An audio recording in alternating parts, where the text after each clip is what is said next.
Thanks for joining us on our streaming service for your First Alert Avalanche Report. I'm your First Alert meteorologist, Callie Zanandri, and joining me now is Brian Lazar from the Colorado Avalanche Information Center. Brian, after the big storm last weekend, what are avalanche conditions looking like now? Well, as we get further and further away from that loading event, avalanche conditions are starting to ease.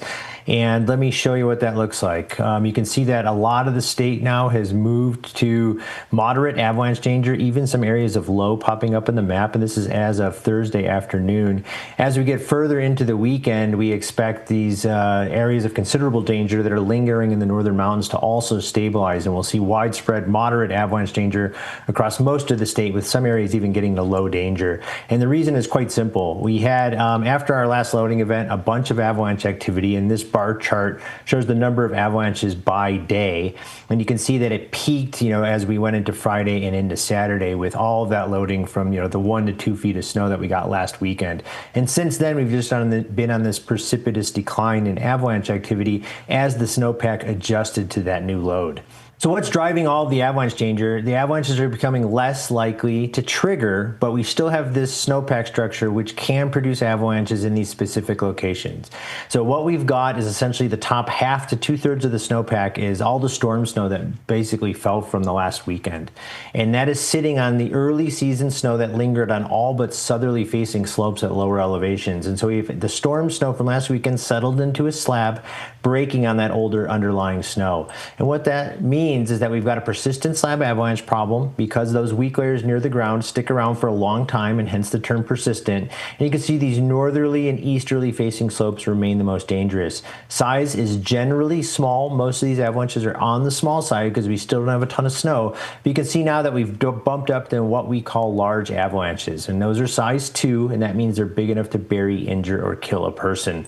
And here's what some of these look like. And of note, all these images I'm going to show here are avalanches that were triggered from a distance, which means the people triggered them remotely. And so you have to be cognizant of overhead hazard. You can see here's one triggered from the ridgeline. Again, mostly small, but I do want to point out that some of these are gouging down into that old, weaker snow all the way down to the ground. And if you got knocked off your feet in a small avalanche like this, even though it's not big enough to bury somebody, getting dragged through those rocks would be really nasty. As I mentioned, at those upper elevations, particularly in north and east-facing slopes in the Alpine, these avalanches are growing to size 2, big enough to bury, injure, or kill a person. Here's one in Summit County that broke to the ground, and you can imagine how nasty that would be to get washed into those cliff bands below. Again, another one triggered from a distance. So these are the kinds of avalanches that we want to warn about as we move towards the weekend, even though the chances of triggering an avalanche are continuing to go down and the sheer number of avalanches is trickling off. So like you mentioned, even though the danger level is trending down, there are still risks out there. What's driving the continued concern? The continued concern is that weak layer is not completely healed. And so we still have the slab out there. The weak layer has adjusted to the load from last weekend, but it's still there. It's not completely stabilized or healed. And so as you're traveling around in the backcountry, Mother Nature is continuing to give us some clear signs that you found this unstable structure, namely in the form of audible collapsing that you can hear, and often accompanied by these shooting cracks like you can see in these next images. You can see some of these cracks, if they're on low angle slopes, are not producing avalanches, but as that failure moves into steeper terrain, as you can see in the left side of this photo, it did pull out a small avalanche. So you can again see you can trigger these from tens of feet away. And so if you out there traveling around, hear these audible collapses, see these shooting cracks, it means it's a really good time to either stick to lower angle terrain or move to those southerly aspects of lower elevations that do not have the old snow near the ground.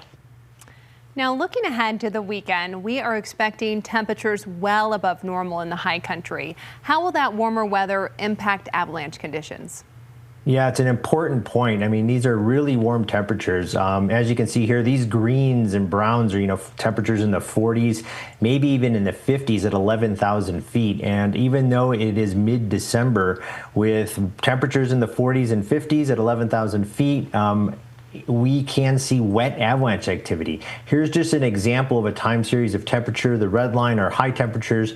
The black line are low temperatures. You can see we have some nights that barely get below freezing, and we've got high temperatures during the day that get above freezing, even at 11,500 feet, peaking on Sunday. So if we see temperatures at 40 degrees or more above 11,000 feet with ample sunshine, we could be worrying about wet avalanche activity as we move through, essentially Thursday, Friday, and even into Sunday, which is unusual but not unheard of in December as we continue to experience warmer days during our winter. So please make sure you check the forecast, because it is a totally different world from last weekend, and we're going to be worrying about rapidly warming temperatures and potentially even wet avalanche activity. Well, thank you so much for joining us, Brian, and we will see you back here next week for your First Alert Avalanche Report. Thank you.